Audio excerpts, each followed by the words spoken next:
Okay, I'm not sure if Kevin is coming. He didn't reply. Hi, good evening. Yeah. Oh, Max, you look different today. Wow. Sorry? Totally renew a new frame. Oh yeah. Yes. I just take Jay's suggestion. Need to wear a blazer. Wow. You wear that, your closing rate will improve. Just do everything the same, you just look different. Yeah, I'm not kidding. I'm not kidding. My price more than triple after I wear this. Doing it more or less the same work. Yeah, I'm not kidding. If it doesn't work, I won't ask you to do it. So I think the virtual background is not necessary, right? It's nice to have. It's not like you must have.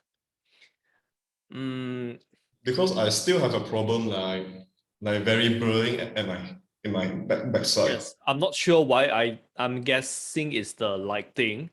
An empty background is fine. It's just neutral. You're not adding points. You're not subtracting. Like, some people's the camera, the background, the sun is in the background. Then their face is very dark. That is negative points. Okay. Yours, I think, is like neutral. Boss situation is actually quite nice because it's like neutral. Boss situation, if he can, just add a bookshelf behind, then it will be very nice. Oh, okay. Ball can actually do that. For you, I'm not sure how. Is it possible to go get some wallpaper or something? The stick? I try to show you first. Yeah, sure. You can have a look. Let's say I using this one. You can see at my head. Yeah, the light reflection. If let's say I put my hands on, they will be okay. I'm not sure I think it's like the background. Your wall is too white, I think. Wall is too white. Yeah, the wall is too white, so the software is not very good in differentiating true or not. So I don't think it's the virtual background problem, it's a lighting problem, but I do not know how to solve lighting problem. Yeah.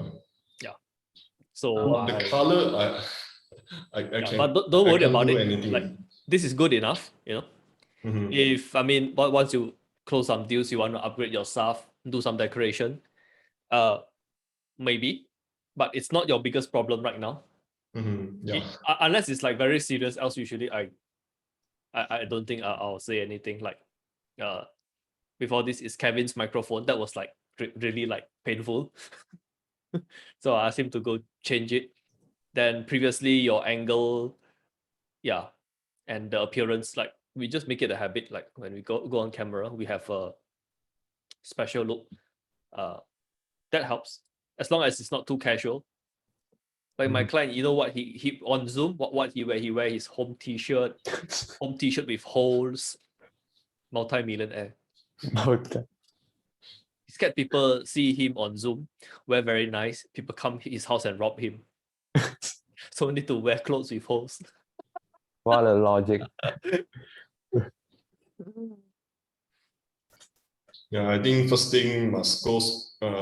Might have some meeting first, and then we do some improvements. Yeah. Like I think your setup is okay. Like I wouldn't worry about it. Like now we can look at other things to improve. So I forgot what you posted in Slack this week. This week I didn't post anything. So I forgot, when was it? Or was it from another place? I can't remember now, frankly. Oh, that one is I private message you. I think, yeah. Oh, okay. That was the question again. I forgot. Okay. The PDF is too detailed. Too detailed for the purpose. There's always like situations. How about I go and find the PDF, which will be easier if I actually give some example. Oh, because actually this case study I get from Facebook. Okay. From their case study, I just redesigned the whole format. The problem is how many people actually read it. That is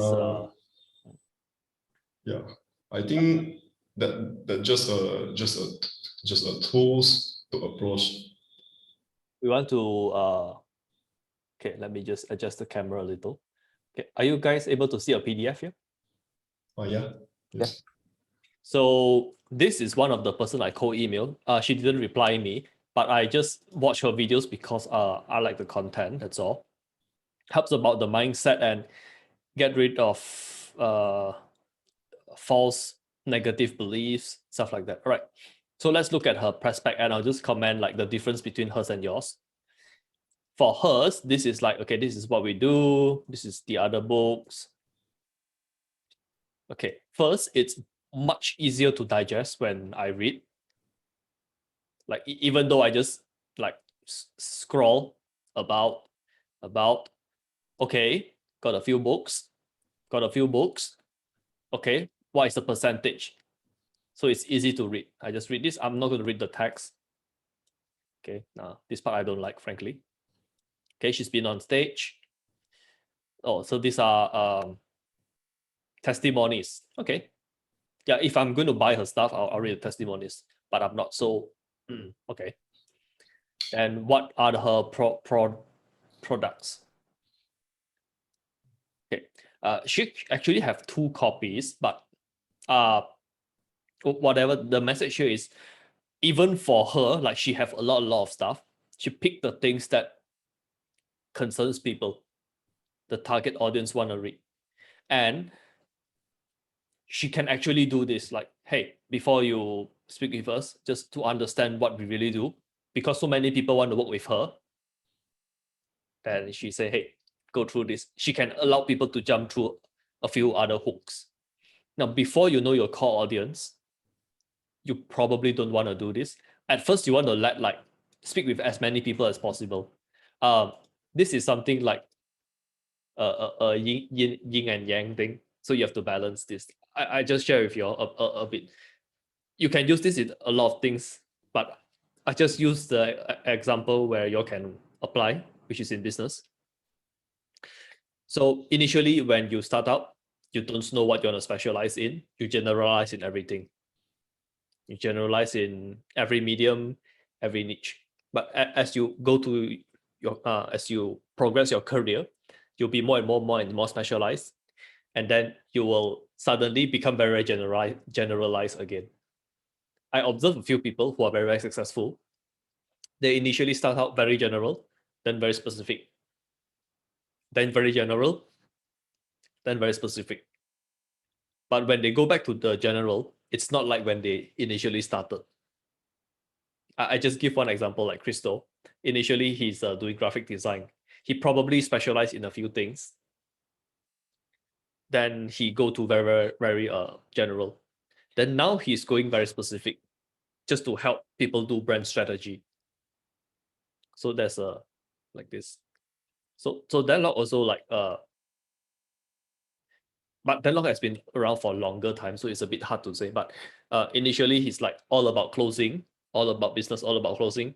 Then he opened up to talk about more business topics. Then there are times where he just like focus it back to closing. So there will be always like a shift. But each time when you revisit to be a specialist or be a generalist, it's going to be very different when you initially started. So initially, like you'll be very general on 2 things: your medium, your niche, your audience. But as you do it longer, you will start to specialize and generalize some things, especially when you deal with a group where it's very profitable, but you don't really like dealing with them. Then you'll find yourself going back to generalize. But so don't be afraid to do this. The last time I did that was in 2020. I actually let go of a lot of things. Then I just focus on the things that I like to do. And I'm actually doing that once again in 2020. Like currently I'm creating a group program. So I'm like, hey, actually, my program, I can serve so many people, but I'm like, hey, no. Let's apply the principle of specializing again. So I want to just focus on helping service-based business owners. I'm not here to help e-commerce. I'm not here to help copywriters, and I want to be more specific. So this thing will just keep going, expanding and contracting. I'm not sure if this makes sense, but even if it doesn't make sense, doesn't matter. Your main takeaway from this is just like, don't be afraid to specialize and don't be afraid to generalize. There is no right and wrong. Just because you choose to specialize today doesn't mean you're not going to generalize tomorrow. It's a very healthy thing. Throughout your career, you specialize and generalize according to the situation, according to your interest, because what you like today, maybe you don't like 5 years later. Who knows? Who knows? You will know. I don't know. Maybe tomorrow suddenly I like doing gym. Who knows? We don't know. Currently, it's kind of hard to imagine, but you will know that. So for the PDF, I'll tie it back to the PDF. There's I don't know her name. It's about Marissa or something. She's very she already nailed down her core audience. She know who she want to speak to. So she can come out with a long PDF to like, hey, if you're looking for these things, I'm the person. But if it's not, then no. If you want to share a case study, it had to be very short. The PDF had to be short enough just to tell people, hey, I've helped with this type of business before. If you are something similar with this, I can help you. You don't need to go into the specifics, like your PDF is a bit too long. I did read the whole thing, but I cannot remember much. And when I was reading, it came to my mind, like, I don't think the business owner is going to read through this. Because I dealt with a few business owners, they don't have the patience to look at this.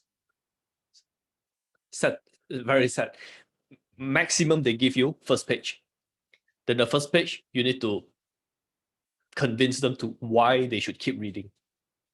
If it doesn't do this job, sorry, your second, third, fourth, 10th page, no matter how nice it is, they're not going to read through that. So that's what I felt during when I was reading. I was like, I think this is too hard to digest. You have to write the report as a business owner who knows nothing about internet marketing. Zero. They don't know anything. Yours, I think there are some times where you assume people know what is this and that. It's no. I'll just give an example only because it helps to reinforce the point. Now, when I read this, when I share this, here, one whole page, there's only one thing, because they want to know how many people fill the form, how many leads we get. And I don't assume they know what we're talking about. So I say, what's the condition? Total number of forms filled and only forms with company name. Means those filled for fun without full details, all I take away. I don't count it. Okay. Then here. How many they have? Okay, what is the criteria? You must have company name, because home users, we do not count. It's not our target audience. You must have a name, phone number, and email. This is bare minimum. Actually, nowadays, when I filter, I'm more strict. Okay, I actually didn't change this for a few months, but the way I filter is more strict.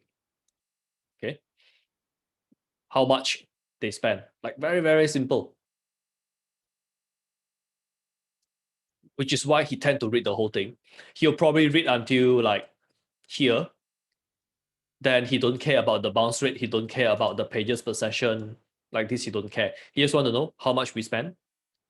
What is the result? Is it an improvement? That's it. They don't ask much. So your PDF is actually too much information. Because you have to know people are like this. Even though the business is very similar, they would say this, my business is different. They might not tell you, but this is what they have in their mind. My business is different, so this might not appeal to me. So we need to convince them on that. Hey, your business is not so different. I've seen this many times. So one way we can say that without saying that to them is you show, let's say you pick an industry. Let's say Bo want to do outdoor equipment. I've written for outdoor equipment company A. So here are the emails. Outdoor equipment company B, outdoor equipment company C. So when you pass that PDF to an outdoor equipment company, That's how you use a PDF. But if a PDF it's a bit too general and it's not specific enough, it's like when they read this, it doesn't answer the question, why should I read this?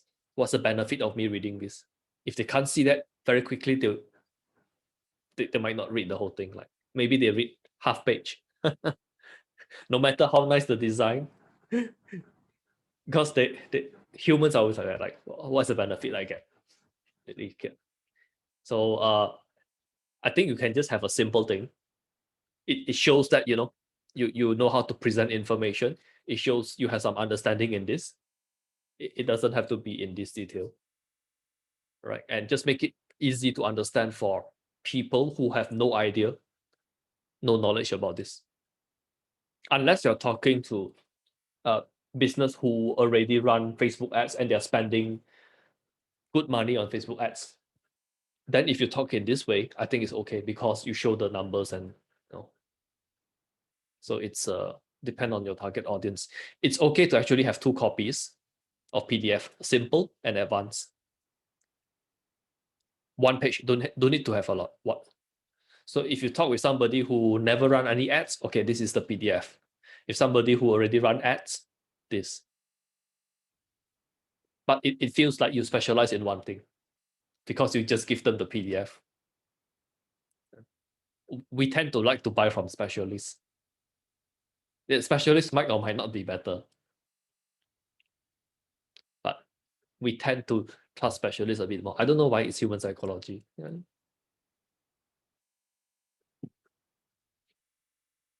Okay, so hope that additionally clarifies the answer there. Yeah. Okay, and if you want to put it as a link to a signature, try to compress the PDF. 1 megabyte, it's a bit too big because you have to make the assumption people are going to open it from their phone because you're putting it as your email signature. Most people read email from phones. Okay. Yeah, so you have to compress the file. 1 megabyte is too big. Okay.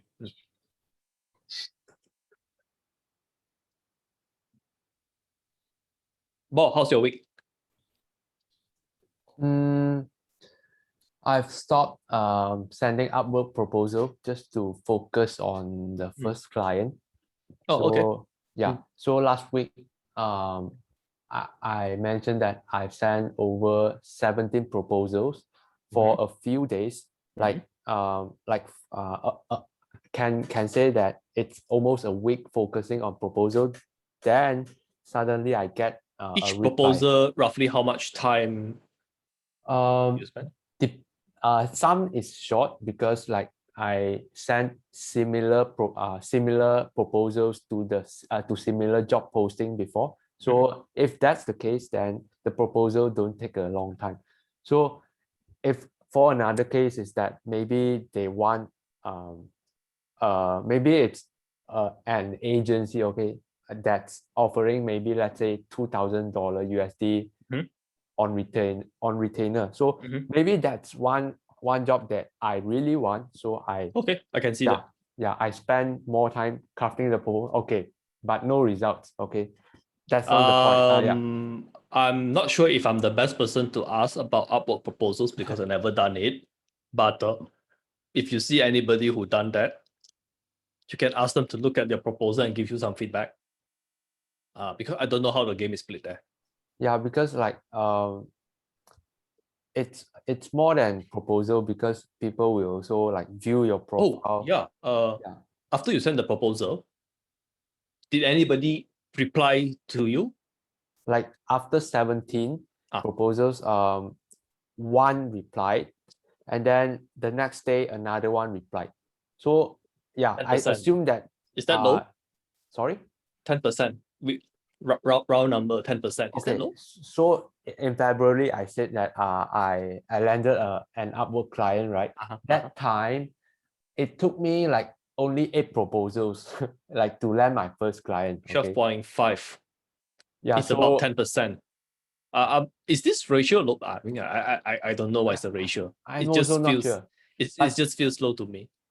Yes, feels low, but actually it compared to cold email, I actually only take a few days to get a little bit result. At least there's a reason to this. Cold email, you're sending emails to people who didn't raise their hand and say, I'm interested to buy. Yes, yes. Upwork, they raise their hand and they say they want to buy. That being said, Upwork is more competitive for attention because you're not the only person who sent the proposal. Cold email, yeah. So I think maybe the strategy can change a little. So in the Upwork proposal, are you highlighting this? You have to evaluate yourself because I never seen your proposal. How am I showing them the difference between me and the other person on Upwork? How much do you emphasize on this? Like I sometimes I will ask them a few like important questions about the job posting. Let's say they wanna set up their email marketing software. I ask specific questions that Red flag. When you okay, send maybe proposal, that I guess don't ask questions. don't ask questions. Yeah, Don't, so don't ask don't ask questions that requires them to think. Because most people don't like to think. I mean, we know that most people don't like to think. makes sense. Just show them why you. Okay, so let's say if you want to ask a question, do they need the email or set up automatically? That's Sorry? what you ask. I mean, you wrote the question. I can't remember it. I can show you like open Upwork if okay, sure. Give me If a it's a second. if you repeat that mistake, then we correct. But if it's a one-off, then whatever. But if you want to ask questions,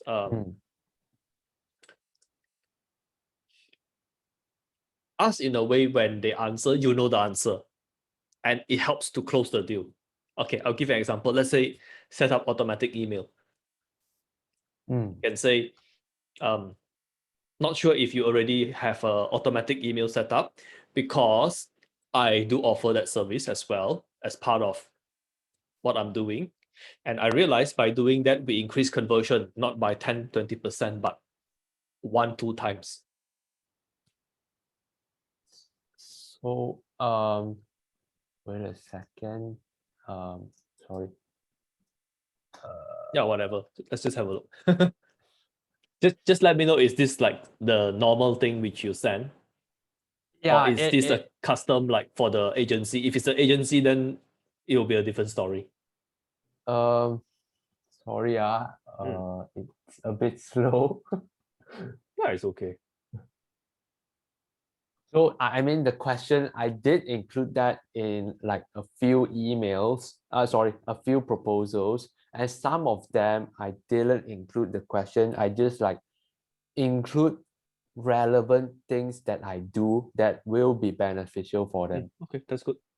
I don't know why it takes so long. It's normal when you're screen sharing, it takes additional bandwidth. It's normal. Okay, okay, this one. So this is the proposal that landed me the gig. Okay, this is the job posting. Oh, sorry. It's just like very little details. Okay, you can see it, no details at all. Yeah, actually, if So, I'm you, when I see this, when they don't have a lot of description, or if I feel they don't have a lot of clarity, usually I don't send proposal. That's me. But I mean, if you do something different, it works for you, just continue doing it. yeah, because I'm not sure why, because my first client on Upwork also is something like this, like one sentence, two sentence, and then I send a proposal, then they like my thing, and then I don't we know work why. together. I really When don't I know see why. this, I feel like it repels me. But if it attracts you and you got clients that way, it's okay, because you can see some certain trends. And if what you get you don't really like, we can look into it. But I mean, if it works for you, it's okay. What is the proposal you send to them? Is it Okay, you're able to see? proposal is like in the bottom. Okay, so wait, sorry, okay, this I just like include not really a track record. This is like the first client. Okay, the first client has like 4,000 people in his list.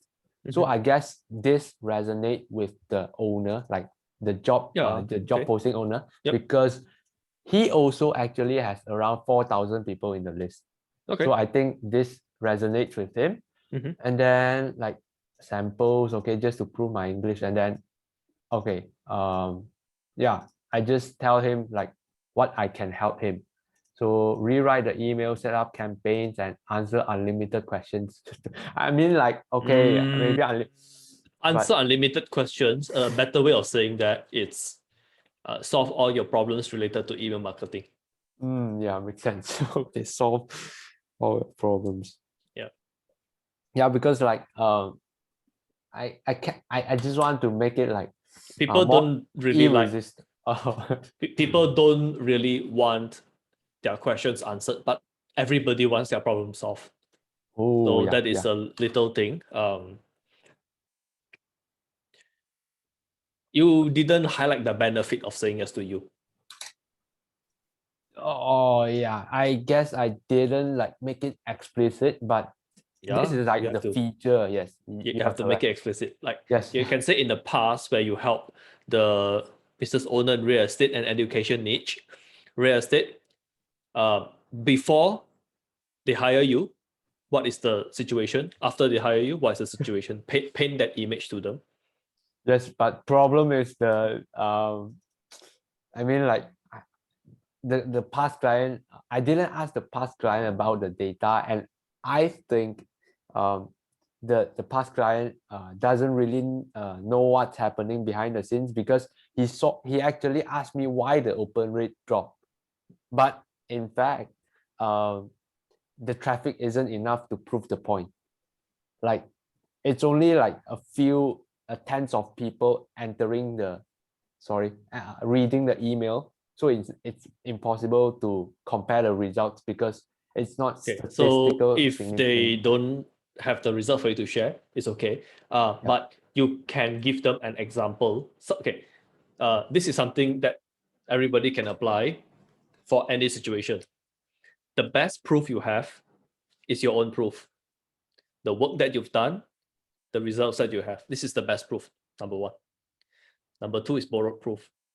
You can say other email marketers in a similar industry, generally, when we send out, this is the open rate, this is the click-through rate, and they get this many views to the page. And out of this many will buy. You can use the industry average. This is actually industry average. Then the final one is borrowed proof. Borrowed proof, that this to me is not as good as number two, because it's a very subjective thing. It can be the best case scenario. So for example, we say Denlock just launched a campaign and he sent out 200,000 emails. He got 1% click-through rate, 200 people bought his things, for example. So it's not as good. It's still better than nothing. It's still better than not writing, don't get me wrong. But they can say, oh, it's because he's Denlock, this and that. If you take the industry average, people tend not to want to imagine themselves they are below average. Okay, I can tell you, same thing. My smart client think he damn smart. Oh. Maybe he didn't say that. He said, we are not the best, but we are not the worst. I said, no, you're about the worst. Because you compare other businesses in the things that you are familiar with. Then I say, in business, is it just the product, or is it the marketing, management, delivery, training, branding, legal, finances? I say, out of all this, how many things you think you're good? I think your competitor, out of 7, probably they beat you more than half. So who's the worst?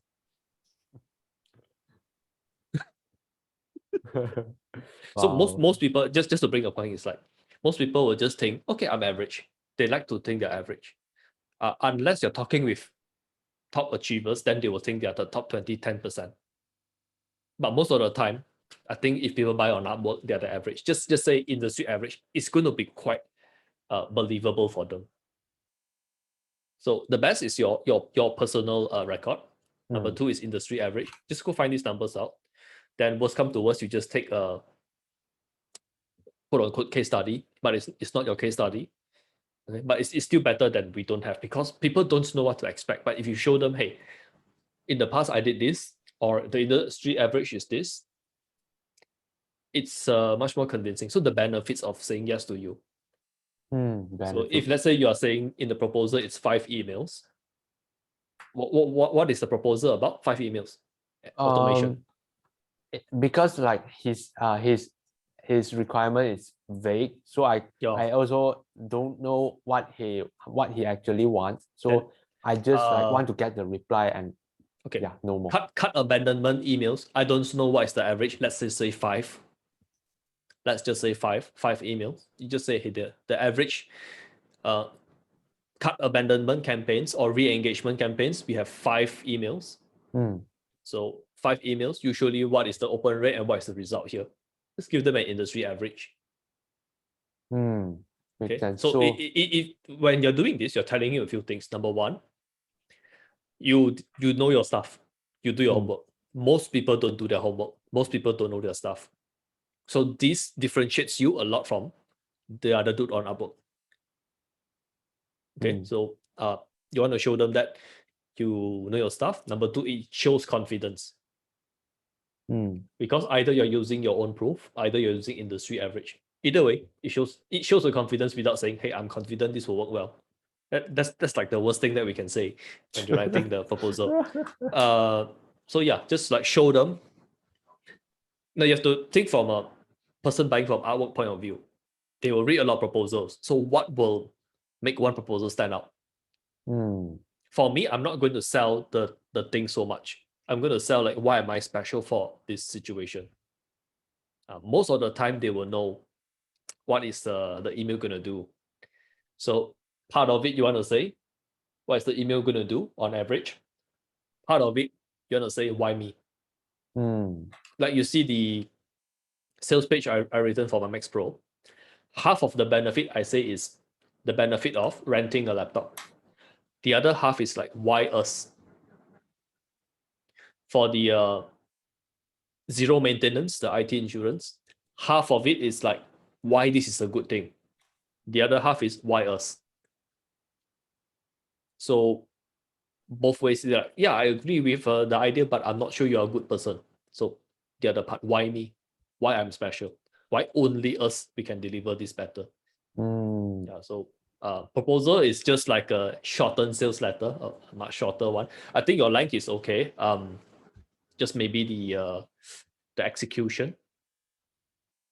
The samples of the writing, maybe I'll put it way at the end, because first you want to sell them that you are a person worth, your proposal is worth reading. And once they get to the bottom, they're 80% sold. They just want a little proof, because the logical mind, the conscious mind likes some proof. So just put your Google Docs way, the link to the Google Docs way below, not so upfront. And just show some skill a little. Put there. And your first sentence, let me see if I understand you correctly. It's a very arrogant word to say. We haven't even met. What makes you think you understand me? Okay, we can say, if I'm understanding your needs, or let's say if I'm understanding your situation, or from your request, here's what I gather. It'll be better instead of you say, I understand you. Like some people, they know each other for a few years, they still don't understand each other. What makes you think just by reading a few lines you understand? So like, let me see if I understand. I'm not sure, because like because it's vague, so I just tell him if I if understand. it's vague, isn't that worse? I'm not that just like give me a little just like any sales letter, when you write your proposal, write the whole thing first, then go edit your headline, go edit your opening, because this looks like you write the heading first and then I mean, like the first line, I didn't really pay much attention to the first line. It's normal, because you don't have the habit of writing everything, then write your headline a second time. That's what I usually do. I'll just write the headline, I'll go through it, then I'll rewrite the headline, because I know half the time should be spent on the top part. You and I know the most important thing, headline, call to action. The others like whatever. no idea how proposals work, Yeah, but I No, guess it's the same. similar. Proposal, sales letter, everything is the same. The concept will be same for everything. Okay, what you want to do is you want to write a few templates for yourself and try a few templates and try which give you the highest reply rate. I don't think you want to measure the closing rate. Just measure the reply rate. How many people reply to you? So, just by doing this can probably improve your numbers. Like, I guess it will. And the goal here is to send a lot of proposals without spending a lot of time. I don't want you to spend a lot of time on this. Mm. Yeah, unless it's an agency. Okay, whatever, do whatever you like, because that is I know that's your goal. You want to specialize in email. So if it's a direct response company, or it's a agency where they need a email specialist, okay, go crazy, go write whatever you want. But if it's for a general, like this is quite a general gig, Quite general. yeah, this is as general gets. Don't waste your time. Just Yeah, but I mean, like, I'm not sure if like, because like it looks general, but actually like I think I told you already that he's making like around like 100K a month. So it actually I mean, like, it actually seems big to me, but yeah, it's not bad. I mean, To be honest, it's not bad. and the thing is that I think he has a very big potential with email marketing, because like his existing automation and broadcast email campaigns cannot use at all. Right. I remember what you showed me is always he give the discount. Yes. If I'm you, what I'll do is I will do two versions. One is what I think is good. The other is I improve what he's currently doing. So this way, you can't lose. Because if you improve what he already want, he will ask you for more things. Okay, but I'm pretty sure you wrote both of these. You can convince him to go test things out. He said, don't need to test it on the whole list. You test it on 20% or whatever it is, and see which perform better. Yeah, actually, yesterday I just like did what you say right now. Like we had a meeting, and then because he's an, at least he's running Facebook ads, so he's open to testing, right? Yeah. That's really like, so you want clients to run ads. Yeah, that's right. Like you said, like they really open to test. And then I just proposed this like testing his existing graphical email, and then testing like text emails. So Yeah. like right now I'm just like want to like get this test running and test this on the cart abandonment sequence, because like the emails directly related to the sales recovered by the abandonment sequence. So it makes sense to test like that, because it's very direct and easy to understand. So but the thing is, it's hard to like articulate what we are doing to Can you show him. them? Can you show them instead of telling them? Show them example. Yeah, I mean, like, I can show him after I finish. Like after the testing, of course, there's number, but in the initial show stage, before the, I mean, during when you're presenting your suggestion, it's useful to show, which is what I like to use PowerPoint a lot. There will come a time where you don't need to do all of this, but when we are starting out, just use the visual showing as a assistance. There will come a time where you don't need to do this, but when you're starting out, just whatever tools you have, just show. One way you can use is you can map up the whole funnel and show the graphical email one and the text email one, so they can see. like what do you mean, like show them like graphical email or text email? Because like you show him how you want to test it and what is the sequence going to be, so they really understand like what you're trying to articulate. Yeah, it's just like splitting the traffic into two paths, and it's Yeah. Because he- we understand. I'm just afraid the business owner don't understand. So you want to show it like very visually, like, hey, I'm not asking you to send everybody this email. yeah, take- makes sense. You take a part of it, Hmm. okay, maybe 25%. We'll run this which you never run before. I understand if you never run this text-based before, you're skeptical, which is normal. Business owners have to be skeptical. Okay, it's normal. I understand where you're coming from, but this works for us. So let's try. If this doesn't work out, no problem. You still have your graphical emails. I help you to enhance that. Yeah. So both ways he will win. And he don't need to do it. You're doing it. So either way, he's gonna win. Just want to show it, like, worst case scenario, this is gonna happen. Sometimes when we have problem convincing other people on adopting a new thing, then I write down explicitly what's the worst thing that can happen.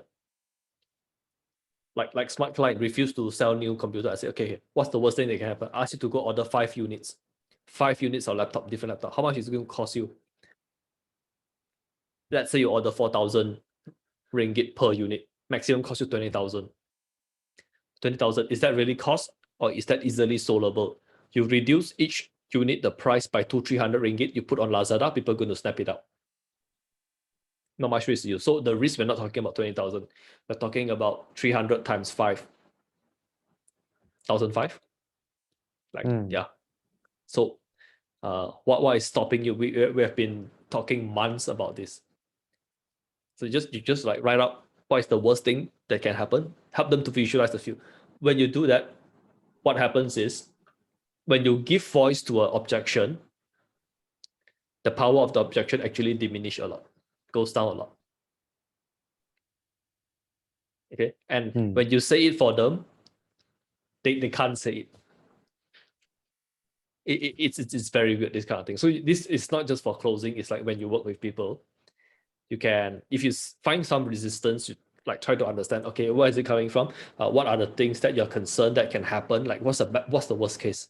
Let's lay out, because I also need to understand what you're concerned with, and if the potential risk is very big, I also want to know, because I don't want to blow your business up. That's the last thing we want to do. We are looking for an improvement. So business owners usually are a bit like paranoid, but once you show them out the things, what's the worst thing that can happen, they're like, yeah, okay, like, why not? When you have a lot of these type of conversations, they don't see you as a copywriter, they see you as somebody who they can discuss business strategy with. So basically, you lay out all the risk and make the risk seems like a no-brainer to take on. Usually I'll do that. I'll do that when I find resistance when we want to do something. Like, sometimes we agree on something, they don't want to execute. Then I have to come back to it, and like, it's not like you forget, but there's some resistance here. So I have to find out like what's holding them back. Yeah. If you find trouble in getting people to agree on a point, you can do this. It shows that you are a very active listener, because you are trying to understand where they're coming from.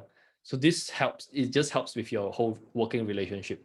And you're probably the only person who's going to do that. If you have a few copywriters, you're probably the only person who does that, because nobody cares this much about a client usually. Yeah. So yeah, like, and you go in depth, you just care like, okay, I just care about results. Like, I don't care if my method works or your method works. My goal, my job here is just to improve your numbers. And whatever you pay me, I want that amount to make a 10x or what you pay me, 100 times what you pay me. Since it's only $50 is so low. 100x isn't too ridiculous. So it's like standing on their side instead of opposite of them. I always see that whenever you have a client, like, just try to think from their point of view, how they can get the maximum value out of it. Yes. But and align your goal with theirs. yeah, it has to be aligned. We always have to talk about result. Like, you have to show them, like, my main goal here is to help you get the best result. I don't care if it's my method, your method, or somebody else's method. We're going to try everything, and I'm going to try all of this. So whatever you initially agree on, let's say when the first meeting or whatever they write in Upwork, sometimes they say, I want 5 emails. You say, you're going to get the 5 emails for sure. In fact, I'm going to give you 2 sets. One is what you want. One is what you want. Sorry, one is what you want. This is what I believe will work better. And I show you how we can test both of this. Kind of hard to say no to that. Yes. Then if somehow you win, irresistible. if somehow you win, then the next time when they want the next gig, you say, hey, the first time is you buy what you want. Now I'm going to show you what actually works. So the rate is going to be different. You can see that, correct? Because Yes. previously when you buy $50, you're expecting, let's say 1%. But what we did is 3%. So at the very least, the rate is going to triple, correct? Okay. So all this, it helps. Yeah, so actually very lucky to meet this client, and then I just want to get a really good number here so that I can like get an awesome video testimonial from him. Yep, go ahead. Just spend your time on this. I have no issues with that. Yes, because like his sales is really big, and then like if a little bit improvement, like it's already big enough. So Yep. In fact, don't just give the cart abandonment. Like whatever he asks you to do, just do it, and then just study his stuff and see what he needs, and just like, hey, I see you need help here. I did an example. Then show them why this is important. And if they agree, they'll say, okay, yeah, I think this is important. I think you're right. Then they'll probably ask you how much you think this will cost. Give them your number. Yeah, yes. I can tell you very few people on Upwork or Fiverr are doing what we are doing, because most of them, they just say, oh, 5 emails. Let me just go write some 5 emails, pass to them. Yeah, that's it. Bye-bye.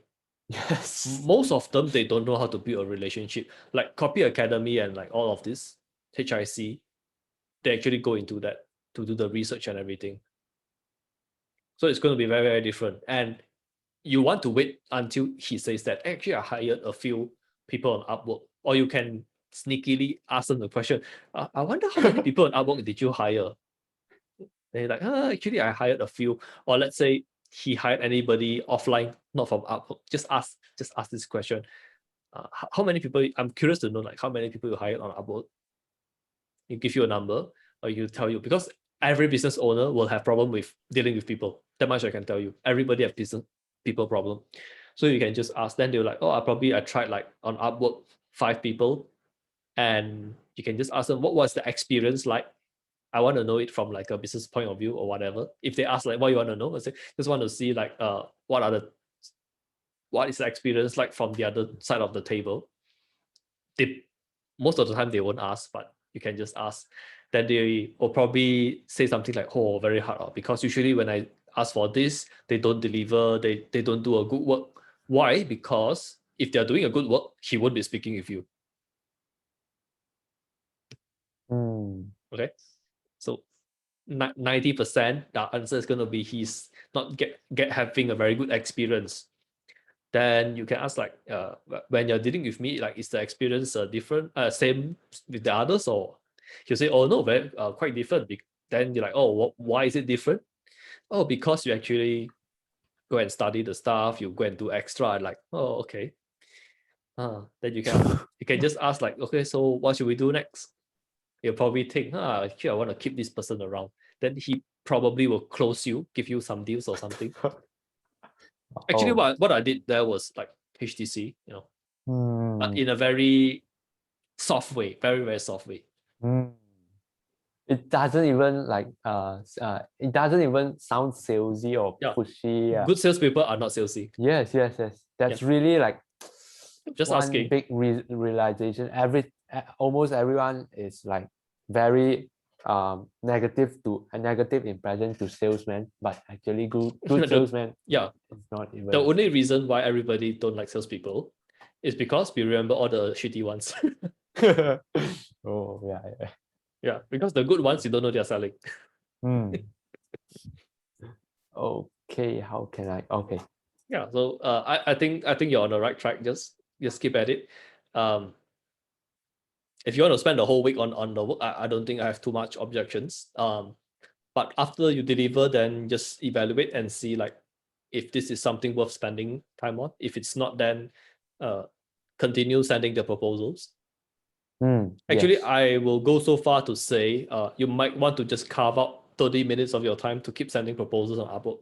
Wow, really? 30 minutes a day, no more than that. Hmm. I don't think you need to spend more than 30 minutes a day sending proposals. You just have a template, Like change some things.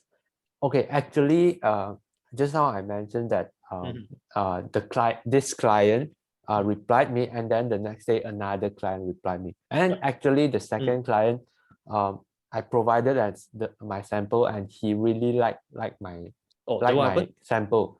Then I said I told him that I'm really busy. I want to make this project, my current project work, so I cannot take him on board yet. You see, so, Max? You see, Max? You see, Bob? Sorry. Sales prevention department. I just like I want. Why you go and do these type of things? Huh? Take the gig, and then see what is the expectation. See what they want. They might not need as much time as you usually overestimate the time is required. Take the gig. At least like go and find out what they want. Do you know exactly what they want? He wants a sales page Okay. for his digital course, and I actually told this is better. Oh, I mean like the numbers here. I mean, I'm not sure the numbers for the sales page, but actually, I guess I'm complacent with the number that the email business owner, I mean the current business owner needs. Yeah. So I actually want to focus on getting good numbers from him first before taking on the sales page gig. Wrong concept. You got a deal. You got a deal. Take it. You see what they want. It probably don't take you as much time as you imagine. You can take it and you say, hey, currently I just agreed another person for a project yesterday. So I want to give enough attention to his. Will it be okay if I deliver yours at this date? That is if you really not confident. If you're confident, you just say yes to the project. And if you know you really cannot deliver, get somebody else to help you with it. Digital product sales page. Margin, yes, margin. Like very good. This is very good deal. Okay, digital product sales page. What niche are we talking about? I think it's about digital marketing. Yes. Okay. What's the person's Singapore? What's the person's authority? I don't care what country. What's the person's authority? What is the size of the niche? Are they new or are they in the business for some time? This one, because like I told him I'm busy, and then I actually leave the door ajar and say that I will be free after 2 weeks. Yes. So like after 2 weeks, like, just say actually he also say that he's not rushing it and he's willing to wait. So I actually think that he really like my stuff or what, but 2 weeks can happen many things. Just go and find out like what people want and like at the very least know exactly what they want and just see can your time match it or not. Okay. Until you have 3 or 5 clients, like just don't say no yet, unless you know it's a no potential thing, like they're asking you to write e-commerce listings and you know they're new into the business, then maybe I'll say no. But I wouldn't say no because you just I give you one way to think about this. How much time did you spend on sending proposals so far on Upwork? This 1 week, this 1 week. This like the 17 proposals, I think. Yeah. How many hours? I think it's less than 1 day for sure, but most of the time it takes like scrolling the job feed. Like yeah. How much time are we talking about? I mean the accumulated time maybe like 2 to 3 days. I'm not sure about the number, but 20 hours? 10, um, 20, 30, which is closer? 30, I say. 20 to 30, something like that, spread across the week. So I ask you the next question. 30 hours to get one deal, 1 gig, or 15 hours to get 1 gig. Which number sounds better? 15 hours. Yeah, why? Because Okay. if I say yes to the second, then from 30 it becomes 15. Oh, So your project don't need to pay out so big for this thing to make sense. Like I really don't know why you say no to the sales pitch. You say yes, then you have. It means 15 hours you got two leads or 2 deals. mm, It's better than 30 hours get 1 deal.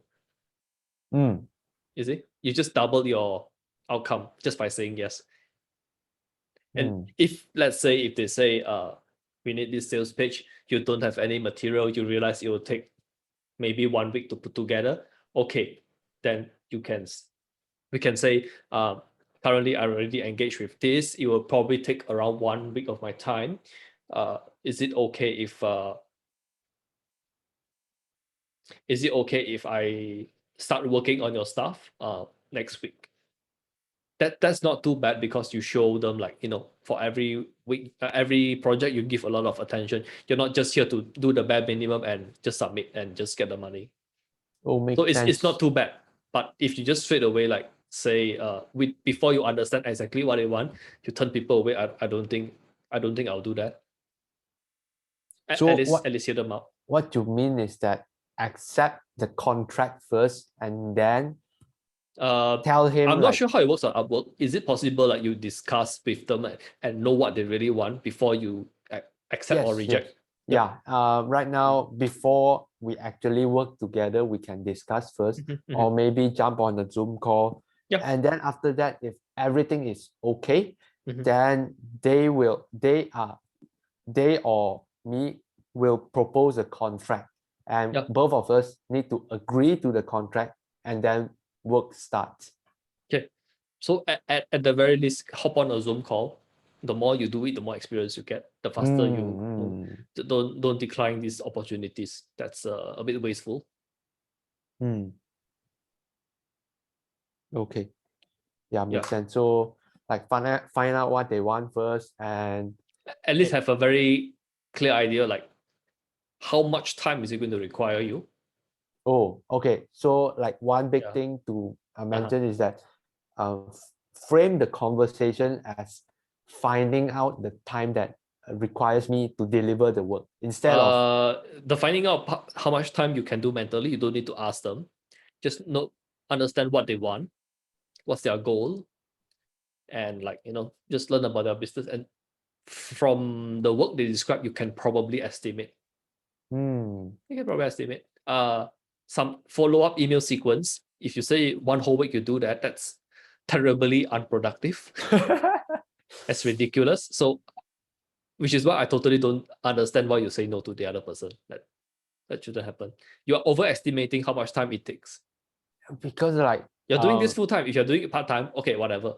You're doing this full-time, like, no excuse. Just take on 2, maybe 3 projects a week. It doesn't seem too ridiculous. Like, I mean, the email, the tech part of the email, like, really I need to take some time to understand. So plus learning along the way, because like right now I'm in you mentioned the tech part of email. What specifically are you referring to? Like segmentation, like automation. You have to like, go set it up for them, or they have. Yes, I have to set it up like from scratch. What platform are they using? Klaviyo for e-commerce. Are there YouTube videos to show you how to do that? Klaviyo, and the articles in Klaviyo, or I mean the help section. How do you spell Klaviyo? I include it in the chat. Okay. Wow. Yeah, the help section is like really in depth.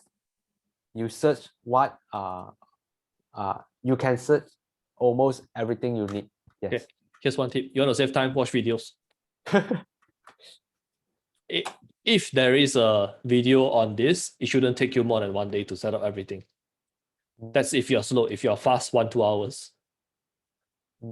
Okay.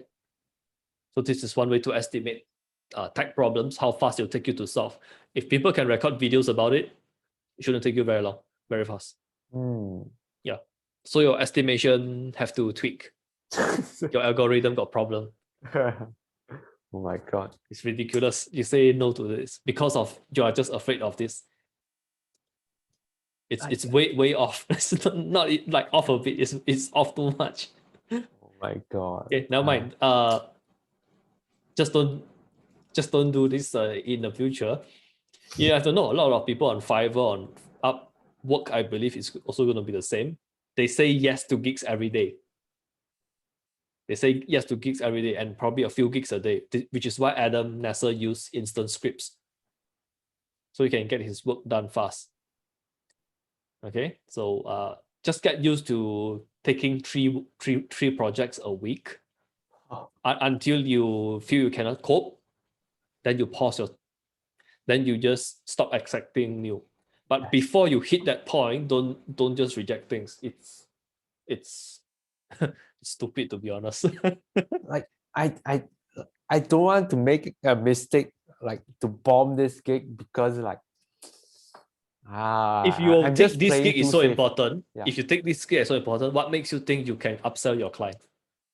Like broadcast sequence for a month. I mean, what makes you broadcast think you emails. can, if you are so attached to this outcome, what makes you think you can close the person on an upsell? What makes you think you can upsell? I mean, like after I test the cart abandonment sequence and get the numbers right. Max, you can see the problem here, right? Ball is so attached to this deal. Like, you see, it's not just me, it's so obvious. If you are so attached to this, what makes you think you can walk away from a deal and you can upsell this? Like, I mean, like I just want to like okay, my thought process is that I know that I'm really attached and I can charge low even to like help him just to get my emails there, because like I want the data, I want the number, I want to own the number, I want to own the video testimonial. But accepting a sales pitch on the side, yeah, that's like, oh, we can go do that. Like when you have 2% requiring your time, your work, your price will go up. Yeah, makes sense. The only thing we care about is how we can increase our profits. That's all. How much more work you can get. Actually, how much more work you can get might not be the best way, but profits don't lie. That's all I care. How fast we can. By accepting a second gig, subconsciously, you are more calm. Like, okay, this gig, I can screw up a little. Doesn't matter, I got another chance waiting for me. And you can know what is it like to take 2 projects at the same time. I've taken as many as 5 at the same time. Okay? 2 is like, it's easy. And you're doing this full time. If you're not doing this full time, I will like, okay, I'll give you a pass. But if you're doing this full time, you imagine currently you're just doing it on your own. You don't need to manage any team or anything. You don't need to coordinate anything. Just coordinate yourself. Get your shit together. That's all.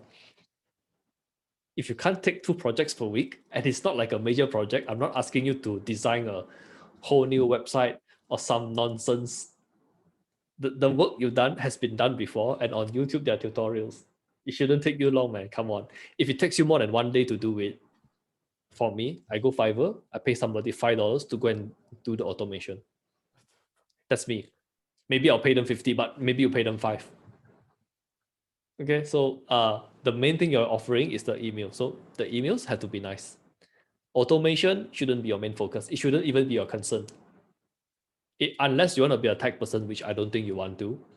Like I would like to be a like list. Managing a list is one great way to enter the door. Like what you said. Like if you are the guy who's like clicking the Facebook ads, it's really easy to help business owner. Then if I'm you, then on the spare time, I'll go get myself familiar with email platforms. Yes.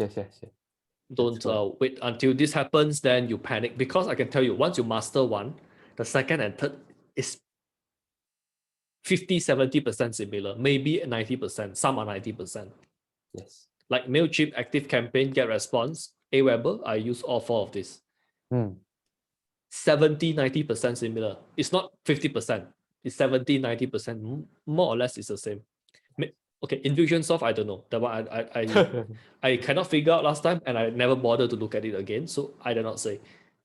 But for dedicated email platforms, it's going to be more or less the same. Just get familiar with one, whatever you like. It shouldn't be too difficult from there. So I don't think it'll take you more than 2 hours, to be honest. So never mind. We learn from experience. Then next time you know. But you should be comfortable saying yes to small gigs. Like I consider this email a small gig. You should be comfortable taking on gigs every day. Take it until like you have retainer. They say, I want you to help me to do work every month. You have 5 people saying that. Then okay, we can consider to like stop taking in new stuff. With people saying within wow. Yeah, if your closing sucks, you probably need a lot. Then you feel comfortable. But if your closing is good, maybe you can stop. You already have retainers, 2-3 retainers, very fast, and the amount is going to be more than $500, which was what I was charging last time. If you get more than that, like that, well, doesn't have to be 5. You can stop at 2,000, 2,000. That's okay. What $2,000? Yes. Not 2,000 ringgit lah. Come on, $2,000 lah. Yes. 2,000 ringgit. Wow. 1,000 ringgit. Might as well be a co-host for Copy Academy. Okay. Hope this was helpful. I'll have to end the session a bit early, but I just asked Max if he has any questions to ask. Yeah, I just have one question only. Yep. Last I sent about 4 echo emails, but I direct sent to the founder and the CEO. But I noticed that is that maybe they are too busy, they didn't open yet. So I want to ask Jay, is that okay to send to like the director of marketing, the marketing? Yes. Yeah, send to the director of marketing. Yes. Instead of sending to founder and CEO. Founder and CEO. CEO is probably the wrong person to send. If they have a director of marketing, that will be the first person to send. Oh, I see. Okay. So the director of marketing first, second, maybe CEO, maybe then the founder. That's, if you ask me, that will be my sequence. Now, why do I want to send to the director of marketing first? Is because if the director of marketing didn't respond, then the founder or the CEO asked them to respond, you will more or less offend the director of marketing because they are taking orders from the founder or the CEO. So they might or might not be very, very happy during the work. But if you immediately you send to the marketing, it's like, hey, I respect you are here, you're in charge of marketing, which is why I'm approaching you, then that will be okay. Else, the director of marketing will feel he's being forced to comply to respond to you. So not everybody like that. So do you mean send to the director of marketing and then CC? No, don't CC. Don't CC. Send directly first. Don't CC, please. That's the best way to piss people off. Don't CC. Oh my God. Just send directly. I CC so many people. Okay, yeah. Don't. Bad idea. So the first priority is first sending to the director of marketing. Yeah. That's all. Just one person. Then just wait. If there's nothing, then maybe send the second or third email still to the director of marketing. After 1 month, there's no reply. Then you can, whatever. Hey, you can send to the founder. I've sent this proposal. I've sent this idea. I mean, I tried to send this free gift to the director of marketing because I believe your company can benefit from this. I'm not sure if that email is working because I didn't get any reply after 1 month. So I thought I'd send it here. But you need to already give them something which is valuable. That has to be there. So let's say if actually I know that sending a gift using Antoine method is very good, but I feel it's not that productive. I hope I can send to more people, send to more businesses. So is that okay? No. You can send many cold emails without giving value, but you're not going to close a very big deal because the relationship is not there. In fact, most people will mark you as spam. Will mark you as spam, and you are just ruining your email score. So next time when you want to send proper emails, it's just sabotaging your service. Just because some people from whatever country, they get $5 or $50 gig, they can eat for one whole month. Okay, so they can afford to do that. I don't think you want to do that. Now, imagine, let's say you send cold email without offering any value, without any trust, you close the deal. Now you want to upsell them on a higher project, let's say for $2,000 a month. Going to be very, very challenging because they'll think, hey, if this person, whatever he's selling, if he's so effective, he probably don't need to cold email us. Because this is just spraying and praying. The perceived value, you can do the exact same work, but the way you enter, once it's different, you're going to be you're giving yourself more work in the long run. Like, how are you going to overcome the hurdle? Because your main challenge is to appear as a credible solution. You're better off sending proposals on Upwork because at least that people raise their hand, say, I want something. Then you send through there. I think it is at least better. And Upwork, they do help you to keep a portfolio, keep your record. I think it's much better. Because cold email, it's just going to, it's just going to slow down your process of, unless you are in a situation where you need to pay your bill next week and you need to sell something this week. Unless you're in that situation, else I will not recommend this way. Because you want to get to a stage to where you can charge $2,000 a month. You want to get to that stage. Cold email, it's not helping you get there. You will get a deal here and there if you're lucky. If all the stars align. Without value. Without value, without value, maybe you send a few thousand, you get one lucky deal. A few hundred, you get one lucky deal. But you're not learning to build a relationship. You're not you're not offering value upfront. Like I use many different channels besides email. Like mostly I use Facebook Messenger. I join groups. I network around. I always give value upfront, no matter what channel I'm in. And I find that people respond better. Even if we don't do business, people remember me because I gave them something important. Then when the time comes, they'll contact you. Cold email, this doesn't happen at all because you're just another spammer to them. It doesn't position you as an expert. The work you do can be exactly the same, but if people perceive it as not very valuable, it's very hard for them to just pay you a very high amount. We are not even talking about the work you do can be very, very good, but if the way you deliver it, it's not very good. I'll give you an example.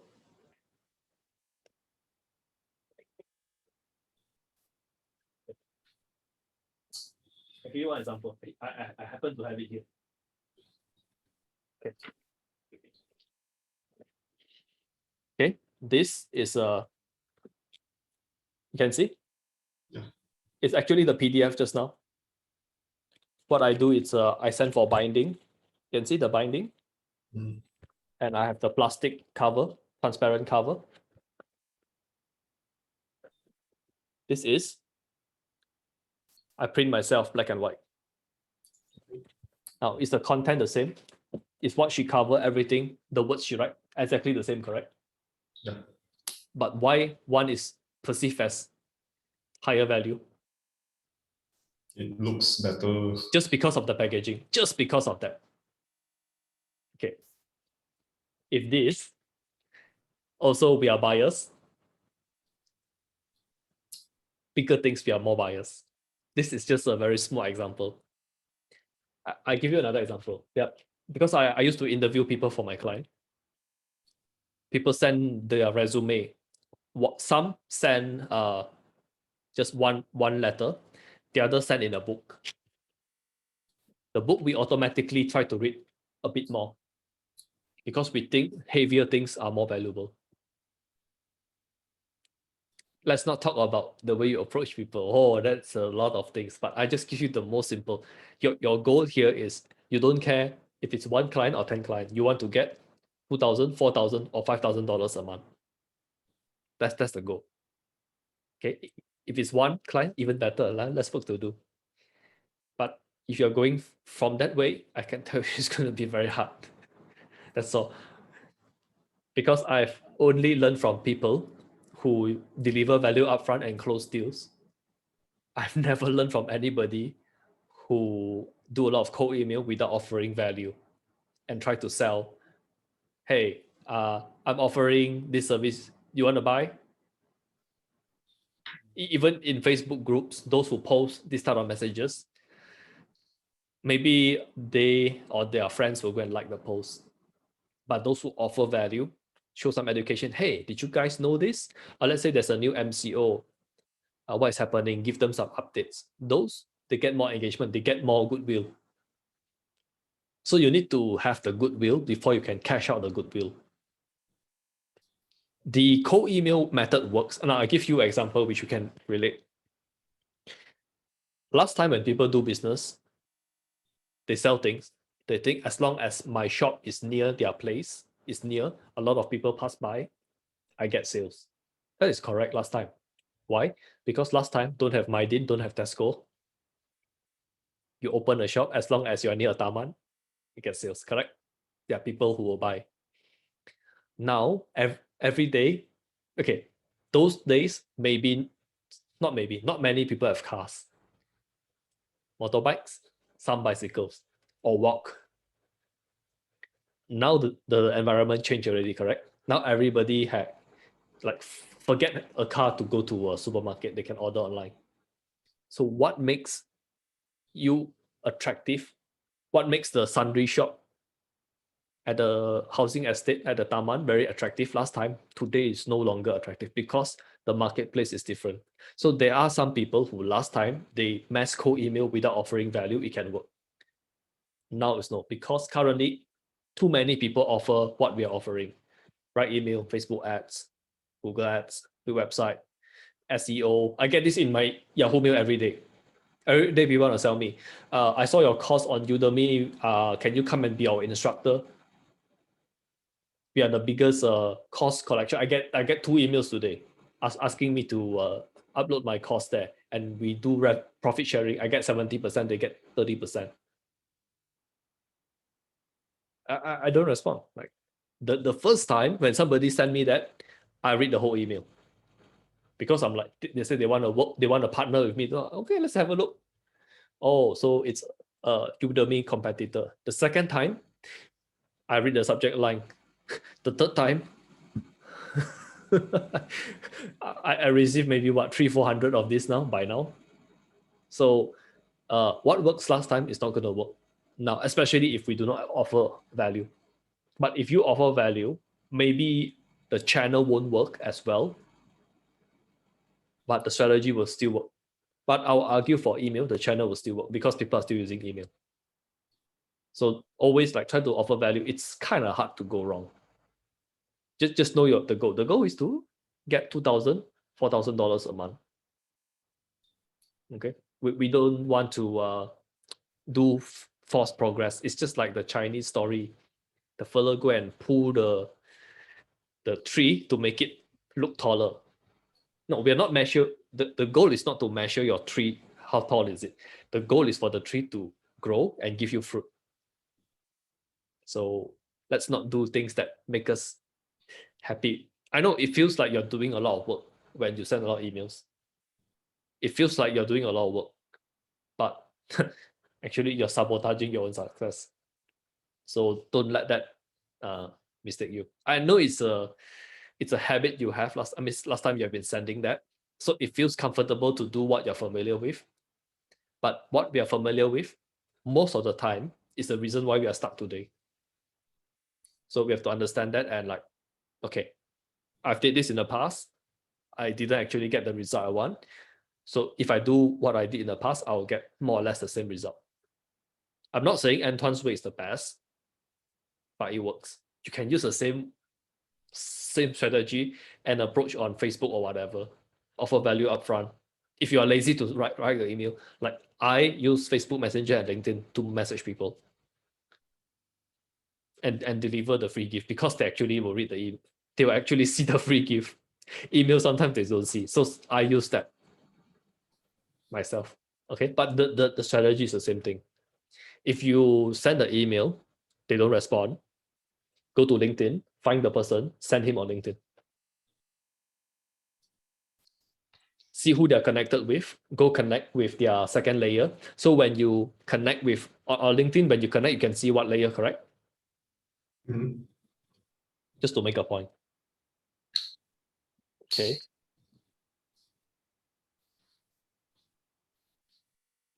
Okay, let's say I want to connect with Crystal. Okay, you guys know who he is, right? Currently, with him, I'm second layer. And I have mutual connection. So before you approach a person you want to approach, please go approach people they know and start to build a relationship there. Yeah. So I'm not sure why she isn't connected with Crystal, but whatever. I actually expected when I opened Crystal, both of them appear. Whatever. Okay, so if you want to get connected with people, you want to send message to people on LinkedIn. At the very least, have second layer, don't be third layer or not connected at all. Because most of the time we will think it is spam. Okay, so this is another way to follow up besides the email, because you already spent the time to prepare the free gift, correct? You already spent the time. So I don't like to waste the time. I'll just send this and I'm like, hey, I sent you an email here. The purpose of the email is to fix this thing, is to improve this thing. Tell them the benefit of the thing, why they should take action, what's the benefit of it. The benefit is this. Now, just in case you didn't get the email, I'm sending it to you here. Let me know what you think. That's it. After this, on LinkedIn, you can see they read your message, correct? It's like Facebook. You can see if people read your message. If they read, they don't reply. Okay, never mind. Move on. Or you want to follow up once every quarter, up to you. Okay, but this is what I do for myself. It actually works. For me, it actually works. Okay, so hope that was helpful. I want to rest now. About the Copy Academy is what, 6 o'clock, correct? Not sure. I haven't checked. I haven't registered yet, but still. I think it's like some weird time, because Oh my God. I saw the email. It's 3 p.m. PST Vancouver time. Which means like it's because 6 p.m. PST is 9 a.m. So it's like 6 a.m. Wow. I'm too lazy to do the calculation. I'll just press Zoom and see what time. Oh, okay, 6 a.m. So I have to go finish Adam's session, the replay, because I heard there's some homework to do. Then I want to go and do the homework before we hop on the next session. Why am I doing all of this? The replay was just made available in the Facebook group. It's not in the Copy Academy. So I was like trying to go through it during the weekend. Oh, The replay wasn't available. I wouldn't have got the replay if I didn't speak with Veronica. so the replay is only in Facebook group. Currently it's there. It's not uploaded in Copy Academy. I don't know what's the problem. Yeah, Okay. whatever. Else I wouldn't have to rush everything in like today. Shit. I hope I'm not sick, because I'm not feeling too well these few days. So if you don't see me on 6 a.m, you know, probably I didn't come. I'm not feeling very well. Okay, but anyway, hope this session is useful for you guys. I'll upload the replay. You can look at the replay on my channel. I always upload this after doing some editing. Okay. Okay. See you. Bye-bye. Thank you very much. Okay, bye.